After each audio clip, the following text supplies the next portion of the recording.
What's up, guys? Welcome back to Coming in Hotter. Unfortunately, mood a little bit down. Tale of three periods today as the Sens lose to the Blackhawks. Graeme, we're not so happy about this one, are we? No, glass half full, man. This one didn't go 18 innings, so it got over. We're over with this one pretty quick. So, no, that's for me. That's a giant flush game. I don't know how you feel about it, but you look at the schedule. Second half of back-to-back game. Great efforts the last two games, and then they just came out flat the first period. And I guess that's probably to be expected when you land in Chicago at like 1 a.m. And they just looked out of sorts early on. Great bounce back second period, fell flat again in the third. So you could chalk it up to travel. You could chalk it up to just being flat and ugly. But I'd love to hear your thoughts on what you watched today. Yeah, I mean, sorry. First of all, live from the Sports Interaction studio. Everyone forgot to say that. That's the important part. But I'm not a big fan of always using the back-to-back as an excuse. But I have a feeling this time I'm gonna let it slide because it was a pretty physically tough game against Boston. They're a pretty tough team to play against, even though we did, Sens did smoke them almost completely. But now, tough start, like you said. But after a full day of rest, like we're getting right into it. There's no excuse for that first period from Ullmark, right? Mm-hmm. Yeah, no, it's tough because you want your goaltender to make the saves, and obviously, he finishes with like a 760 save percentage tonight, allowing 6 goals on what was it, like 25 total or something like that. So frustrating from that sense because you're expecting consistency, especially when you're paying him like 8.25. You want your number one to stand on his head, give you a chance to win every night, especially when your guys aren't playing well.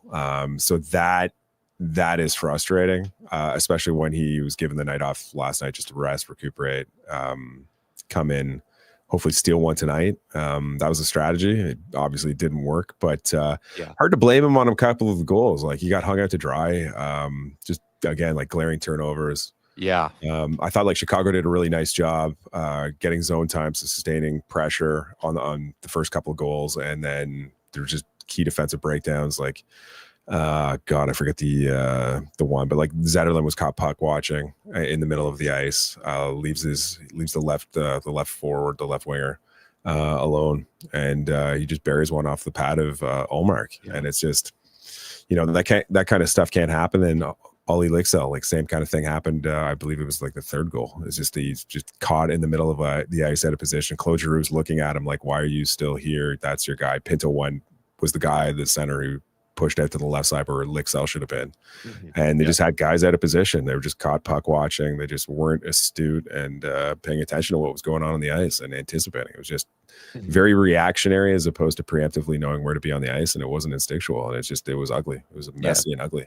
Of course, Zetterlund's the first guy you call out, but I'll no, man. Like I've been on the Zetterlund thing for a while, but like for a guy who's been put on the fourth line, like last year, I listened to the first couple of shows, so I know like you're marking out hard for Zetterlund. So last year was generating like a crazy amount of shots and chances and doing everything else. I don't think you can question the guy's work ethic and how hard he's trying out there. I think it's just a matter of working smartly away from the puck and just being a little bit more attentive. It just seems like he's trying to do too much at times, and he's just not doing enough productively away from the puck to make his minutes matter when he's not shooting the puck.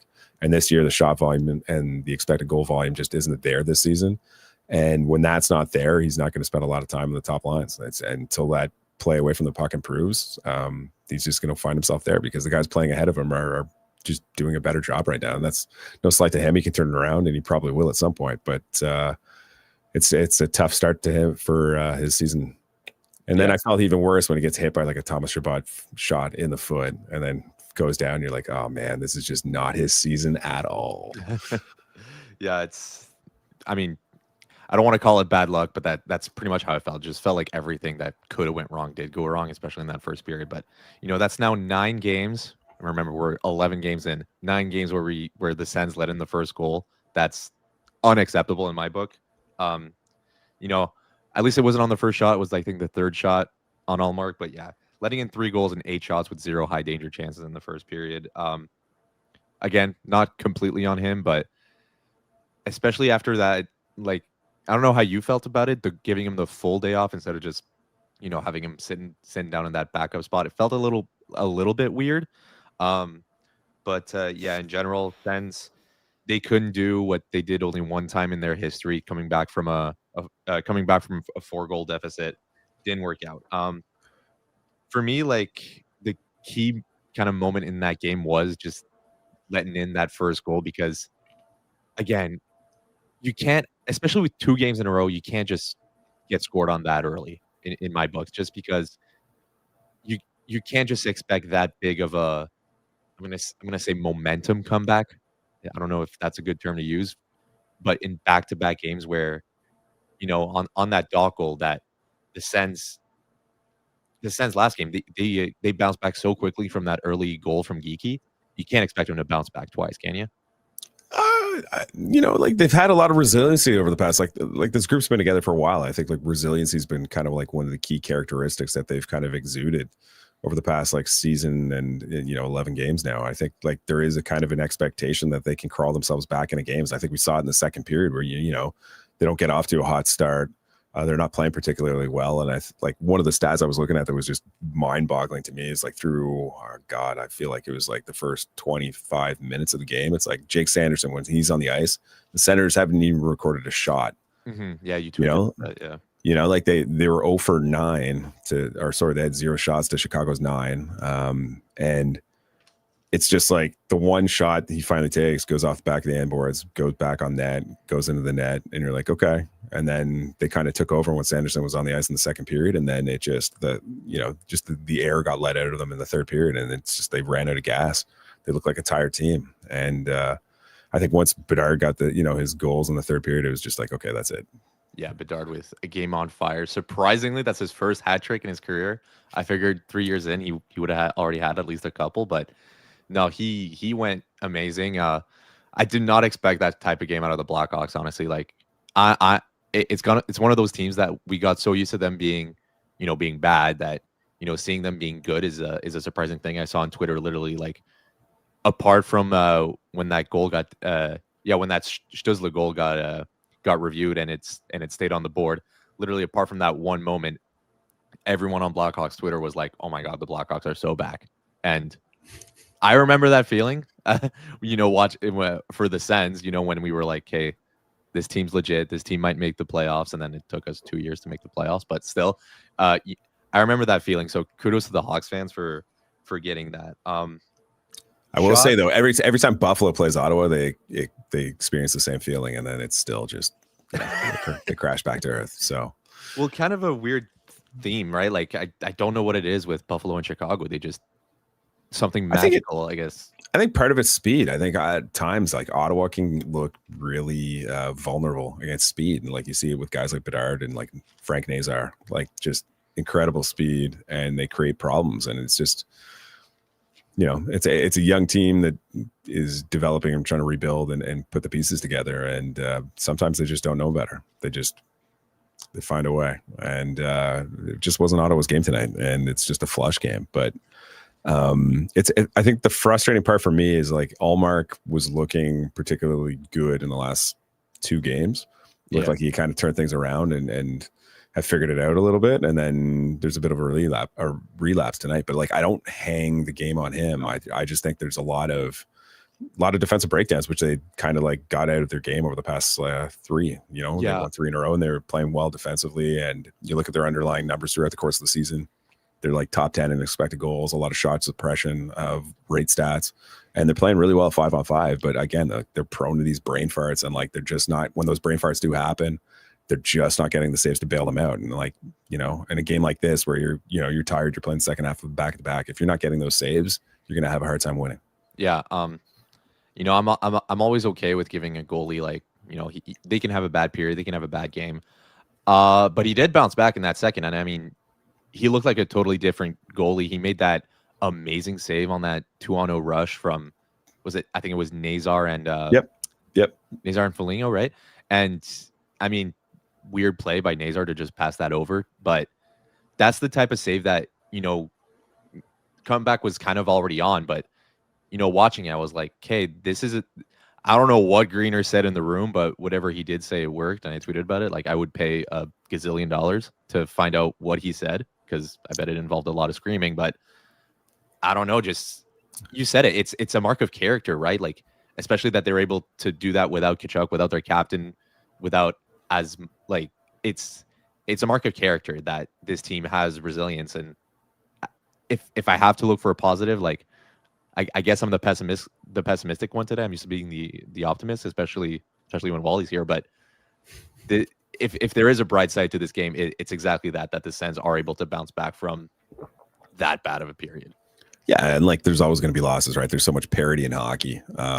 Like little mistakes, not getting a save at the crucial time, like that can be the difference. Special teams can be the difference, and we've seen that with Ottawa. Yeah, special teams, that has been a difference in many of the games when they have played well at 5-on-5. So it's one of those situations, and I think like with Brady being out, like you mentioned, I think it's like this is a team that probably needs to be like 500 by the time he gets back, and I like inevitably there's going to be losses. It's just when the schedule is soft, and you see like teams on the docket, like they had the Islanders. I think the Caps game, Sens have always played the Caps really, really well over the past year. So, you know, you look at the schedule and slate of games that were up. You had Boston, you know, you have Calgary on Thursday, and you're like, okay, like this is a great opportunity. We didn't start that well. This is a great opportunity to pick up points, and like they have to a certain extent. It's just it hurts to lose to a team like Chicago that they theoretically should be able to beat and handle. Yeah, and I mean that's kind of just proof that there is no bad team in the NHL, and it's exactly like you said. And I mean, going back to kind of just that weirdness of where Ottawa just can't seem to figure out Chicago or Buffalo. In all of Ottawa's history, four wins, 15 losses, and 2 ties. Sorry, playing in Chicago. That's just so weird to me. And there's some kind of voodoo going on in Chicago. It's my theory. You know, I'm not sticking with the facts. There's something magical going on in Chicago where the Sens just, I don't know, just something doesn't work out. They had some decent teams for a while, though. Give them credit. They did, but so did Ottawa. And Ottawa didn't too recently. So well, it's one of those other things. But you know, like obviously the Senators lost 7-3, but like were there any like positive notes? Like you said, you weren't feeling that positive tonight. Like who are you impressed by? Who stood out to you tonight? I mean, Cousins for the first time to me is when he really didn't look out of place on the first line. And not to say that, you know, he looked super bad. Like I talked about it the last 2 games, but it was, I do still see it as a weird decision of putting, you know, Nick Cousins on the first line, which just Len Batherson. But I feel like this game, that first line was the bright spot. I mean, Stutzle got a goal, you know, after finally, I guess, learning how to tape a hockey stick. But it's one of those games where nobody really had, like, everybody made some kind of mistake at one point, I feel, but that nobody had, unless you want to point a finger at Allmark, nobody really had that bad of a game. It was just, in general, I feel like the team defensively just broke down. But bright spot, that Amadio goal, man. Like, to me, it's such a weird thing when you see like that fluky goal coming from Sanderson to just, you know, start for a spark. And that's sometimes what you need when you know something's just not working out, and then suddenly suddenly something just goes work. Just a lucky bounce from Sanderson, and then you know, we need more Amadio just getting on the ice and then looking like a totally different player, just, you know, shelving that puck. That was an amazing goal. So he's my bright spot, I guess, for this game. I really like those 2 lines. Like you mentioned, like Timmy's line, you mentioned like Pinto, Amadio, Giroux. Like those 2 lines to me were doing all the work tonight. And then I thought the 4th line was horrendous. Like with Zetterlund, Lixell, and Eller, like just blown assignments, watching pucks. Just was horrendous. And then I didn't think much of the Cousins line, like Dylan Cousins. Yeah, it's tough when you have the 2 Cousins on the same team. You got to like say who you're talking about. So Rich Cuz, like I thought his line just left something to be desired tonight, but I was really impressed with Timmy's game. The Timmy tape job is taking over. There's obviously some mojo to it. So Daniel Offerson, if you're giving out free advice and you want to make my life better, come and find me, man. On screen right now, the 2, like, it's not that big of a difference tape job wise, but I mean, obviously it can't be just that. There's obviously like a mental thing or a placebo effect, but Alfie getting brought in as an assistant coach, that's, you know, when you have, you know, you always hear people have specific opinion on bringing former players in as coaches. This is that exact moment where having a former player as a coach pays off, right? Yeah. Oh, for sure. And he's a Hall of Famer. So if like he gives you a tip, like you're not going to walk away from it and be like, yeah, thanks, buddy. I'm doing okay. I'm a point per game player. I'm fine. Like if Alfie says something to you, you might take it a little bit more to heart and say, all right, yeah, I'll try it. I'll see what's up. And then weird, a little bit more tackiness on the blade of your stick and makes a huge difference. Weird. Yeah. Weird. It's a weird game in general, right? Whatever helps, man. Like Bruce Gardner used to dip his sticks in a toilet. And that was like what started it, man. Like there's so much mental I don't know what you want to call it, just like hurdles and obstacles. Like whatever makes you feel better and you believe, whatever gives you and imbues you with this confidence that it's making a difference in your game. Like people will do the weirdest things, man. So I see the chat is kind of just going crazy. Well, not going crazy, but there's a little debate going on about Ullmark. But real quick before we head on to our betting segment, are you playing him next game against against Calgary? Yeah, tough. Like you definitely need the 2 points. And I think Marilainen kind of gave a glimpse of what he provided and offered to the team last season. So I don't know. I could see them going back to that hand.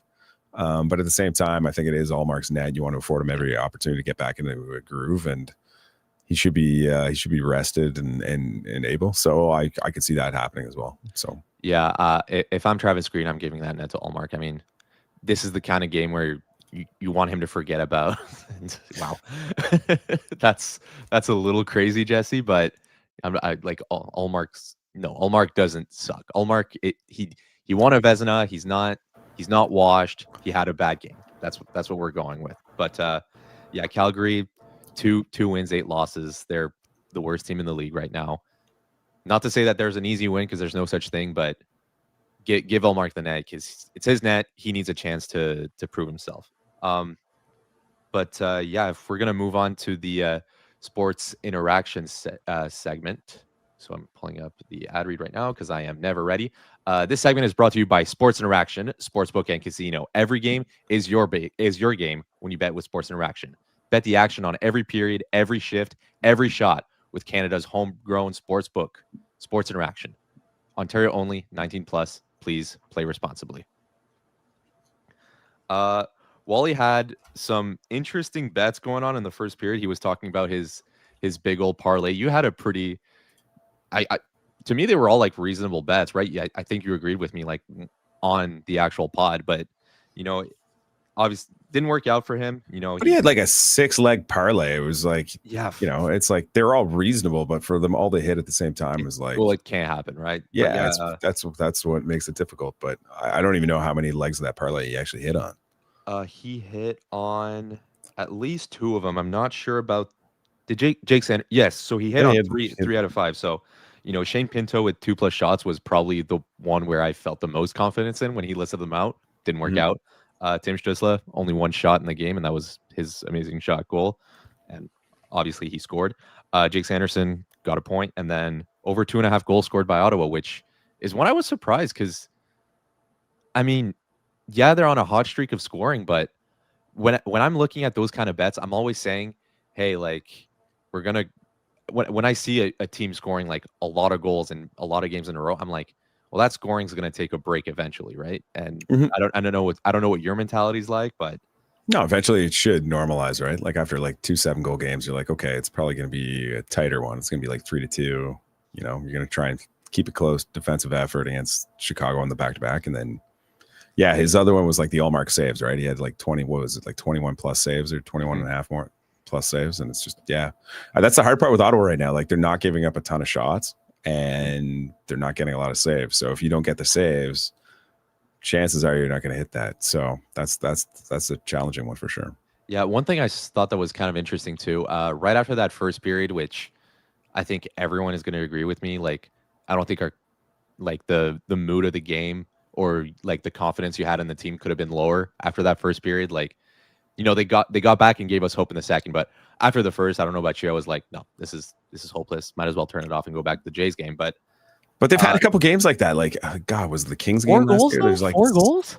But it's like it wasn't that bad. It wasn't like there were moments where like this could this could change. Like it could change. They get one, open the floodgates. Like I've seen these games before where they start slow, like really, really slow, and then they kind of catch fire, and then find a way to eke out a point or possibly lose in overtime. But no, like I'd agree. I've seen it before, man.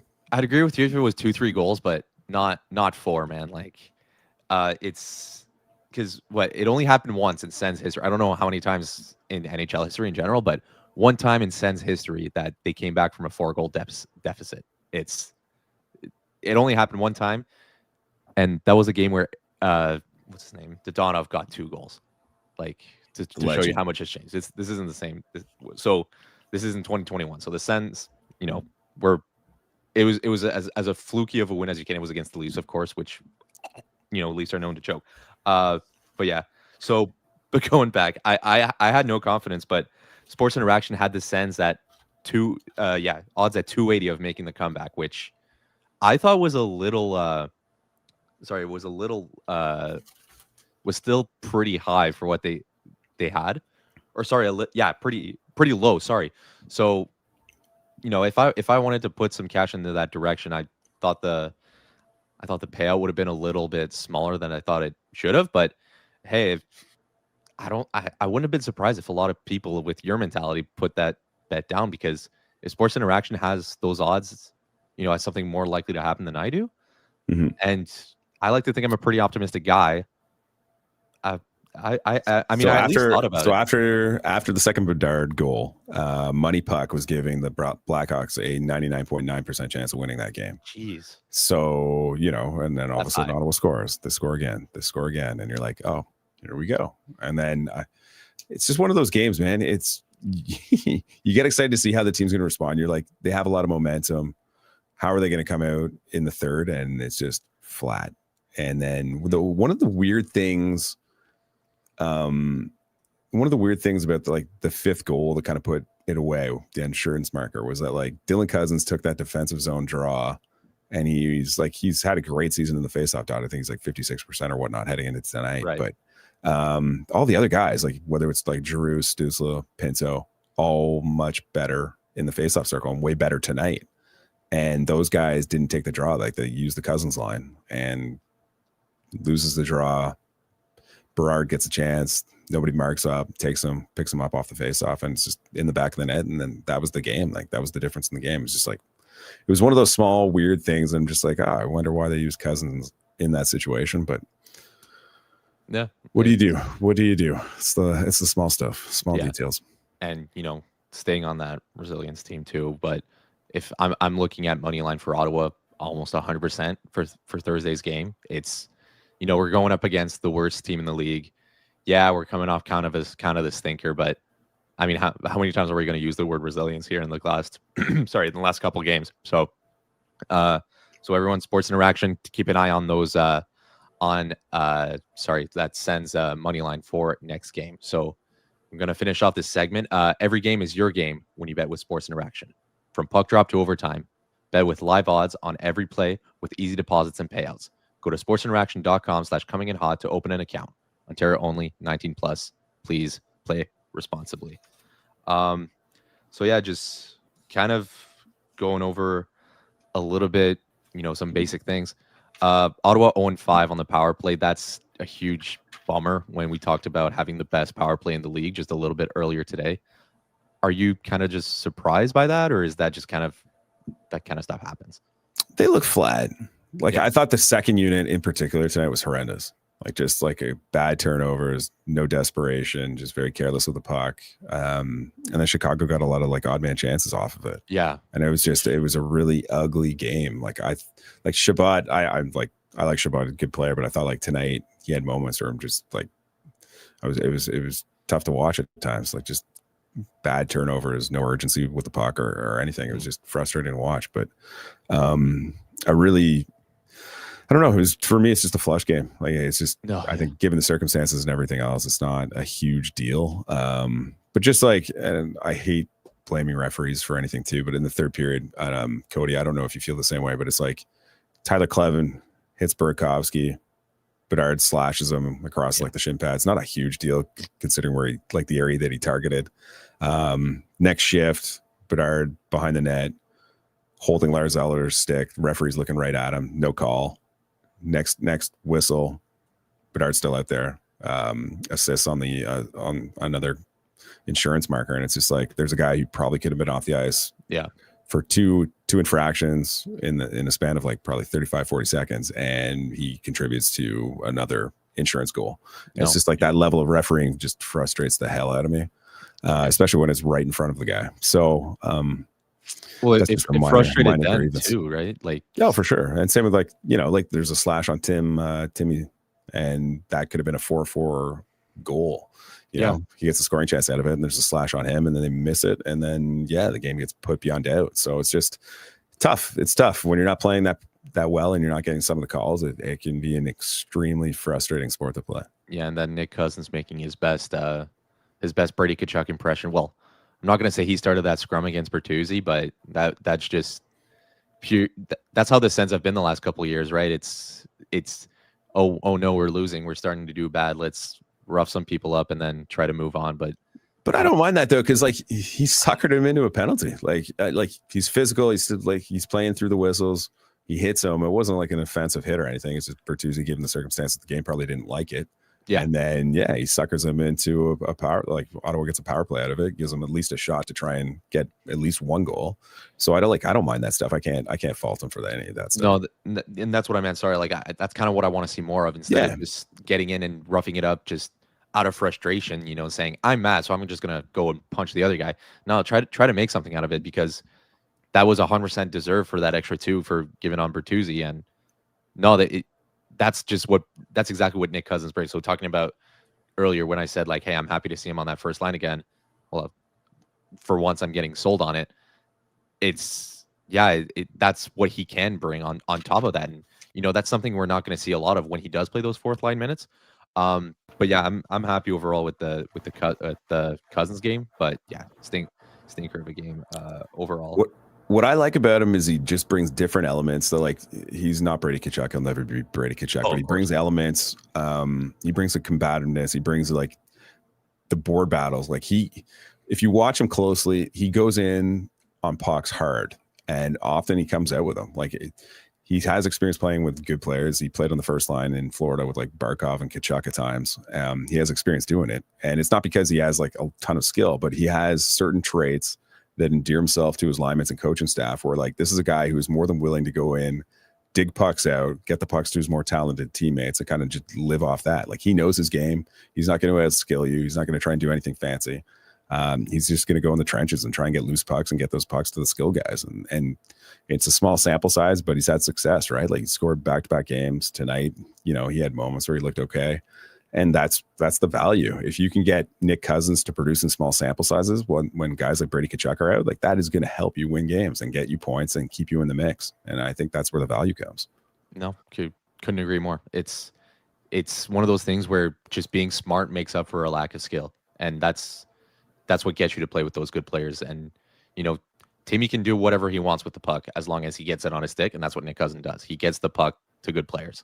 I'm seeing something in the chat. Sorry, I missed the username, but talking about faceoffs. Sens did, lead in the faceoff category, but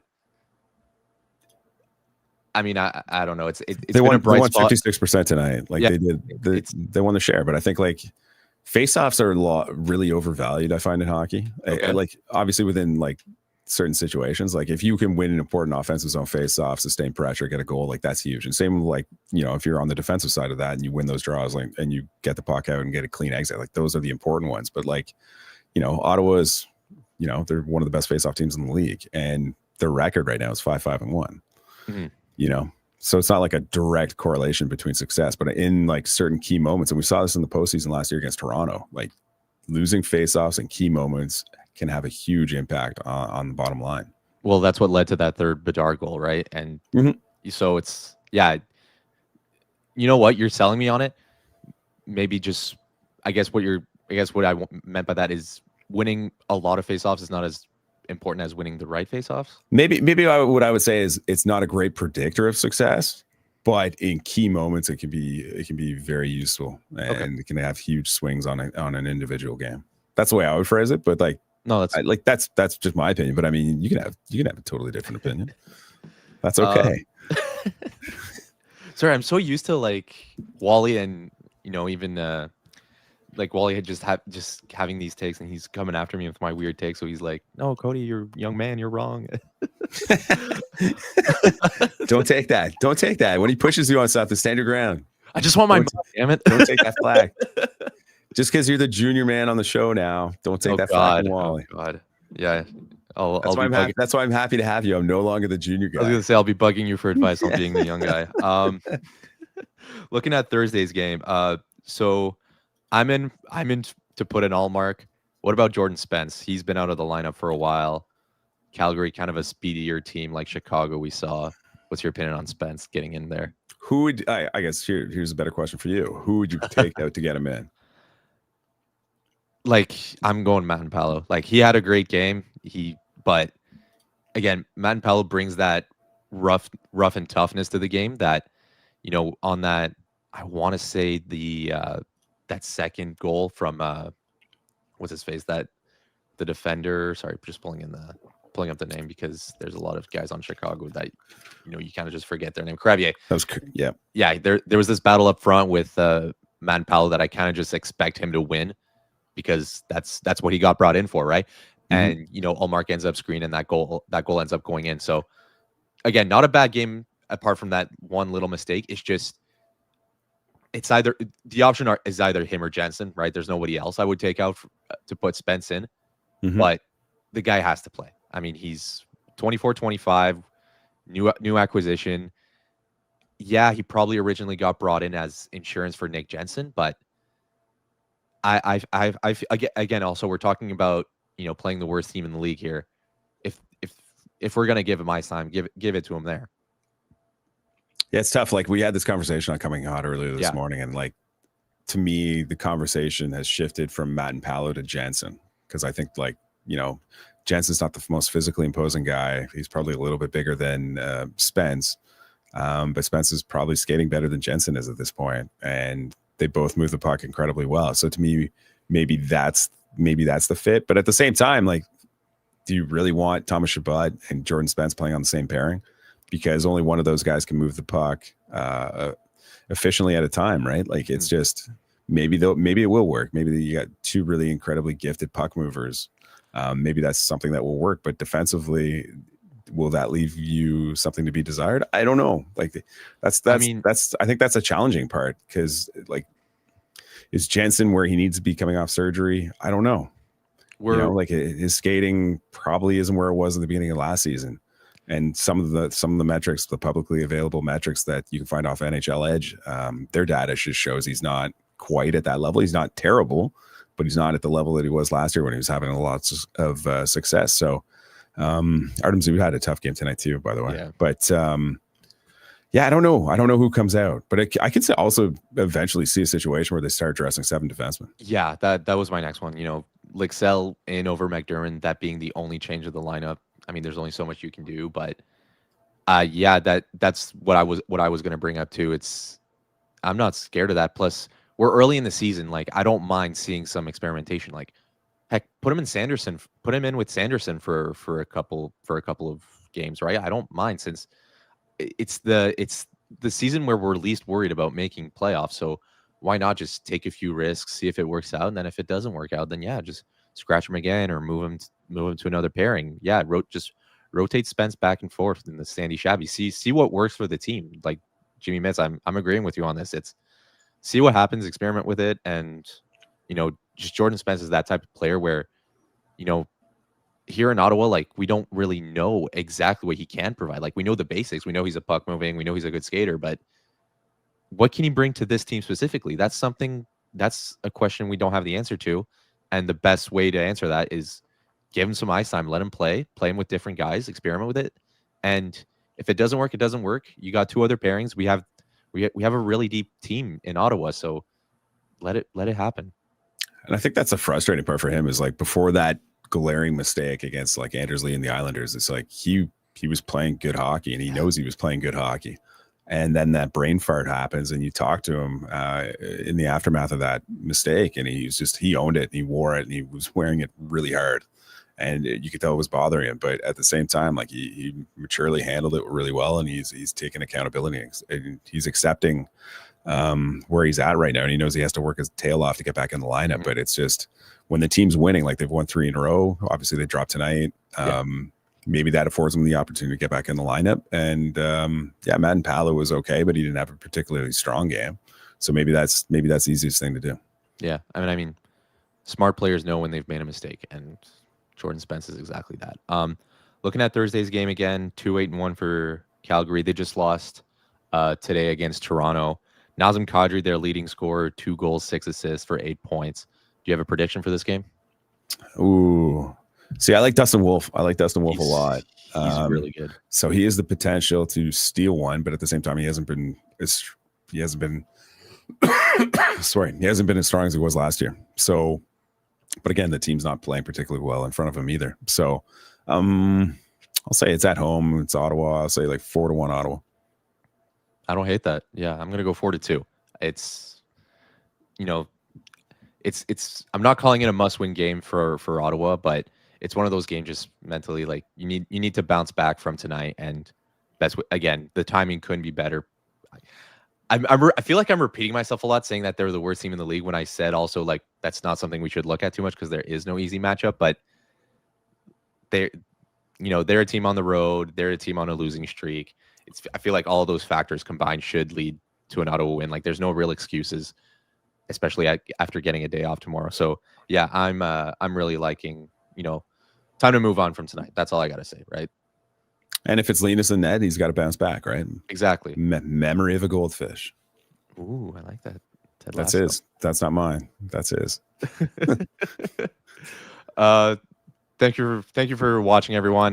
Bummer of a game, but thank you for sticking with us. And we'll be back on Thursday. Cody, thanks a lot, man. Yeah, no problem. Thanks for coming. Thanks, chat.